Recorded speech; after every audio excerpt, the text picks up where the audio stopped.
আজ অনেক দিন পর আবার ইচ্ছে ডানাকে মেলে দিতে ইচ্ছে হলো, তাই একটা নতুন লেখা। জানি না কতটা ভালো হয়েছে। তোমার কাছে শ্রাবণের গোটা একটা দিন চেয়েছিলাম, তুমি দিয়েও ছিলে, কিন্তু তোমার মতন করে। আমি চেয়েছিলাম ঝিরঝিরে বৃষ্টিতে দুজনে একসঙ্গে পথ চলতে, বৃষ্টি মাখা হালকা শীতল হাওয়া গায়ে লাগবে, আর সেই সাথে তোমার পাশে থাকার অনুভূতি জাগবে। শরীরের প্রত্যেকটা শিরা উপশিরাকে জানিয়ে যাবে তোমার পাশে থাকার উপস্থিতি। যখন প্রবল বেগে বৃষ্টি নামবে, তখন এক ছাতার তলায় দুজনে অর্ধ ভেজা হয়ে পথ চলব। ইচ্ছে করেই কোথাও আশ্রয় নেব না, কারণ তুমি থাকবে আমার পাশে। তুমি অনেক রাগ করবে, বকবে, জোর করে কোনো গাছতলায় দাঁড়াবে আমায় নিয়ে। আমি কিন্তু তখনও ভিজব, কিংবা যদি কোনো ঘরের বারান্দায় দাঁড়াও, আমি হাত বাড়িয়ে জল নিয়ে খেলব, সেই ছোট্টবেলার অবুঝ মেয়ের মতো। তুমি খুব বকবে,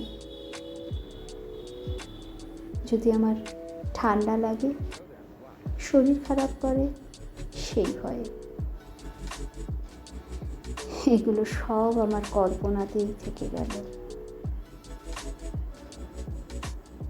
তুমি গোটা একটা দিন আমাকে একটা ঘরে বন্দি করে রাখলে।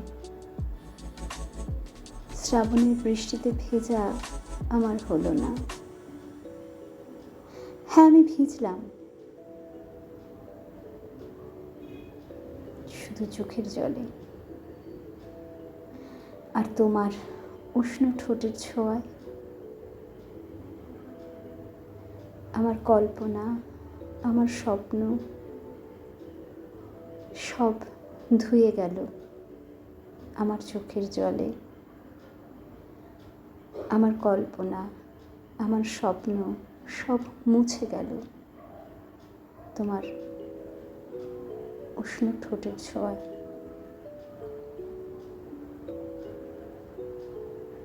একটা গোটা দিন তুমি আমায় দিলে, শুধু তোমার মতন করে, আমার স্বপ্নকে ভেঙে, আমার অস্তিত্বকে ভেঙে।